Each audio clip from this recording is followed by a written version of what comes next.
ערב טוב, השעה 10, והנה החדשות מפי הבטלר העיוור. בימים אלו אנו מציינים את תחילת חודש אב, שהימים הראשונים בו נקראים 9 הימים. הימים מהם כל יהודי מפחד מהם כל השנה. הצטווינו למעט בשמחה בימים אלו. לימד אותנו רבי נחמן שאף על פי שצריך למעט בשמחה, מצווה גדולה להיות בשמחה וצריך לשמח את עצמו בכל מה שאפשר תמיד ודי על ידי מילי דשטותא.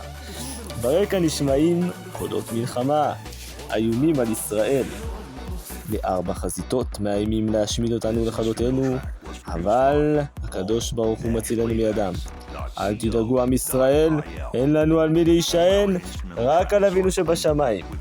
תחזקו באמונה, בתורה וגמילות חסדים, הקדוש ברוך הוא יצילנו מידם.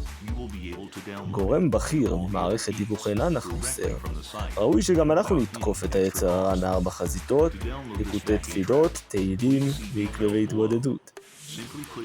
גורם בכיר נוסף מוסר, מי שיכול לקום בלילה ולקרוא תיקון חצות, תבוא עליו הברכה. הדלק ירד ב30 אגורות. מהרו לתדלק את הרכב ננח הסמוך ביותר למקום מגורכם. תחזית מזג האוויר? אין. רבי נחמן היה מתלוצץ מהתחזיות שלהם. ולסיום, ננח, בשורות טובות, ננח נחמן נחמן נומן. חדשות ננח בוואטסאפ.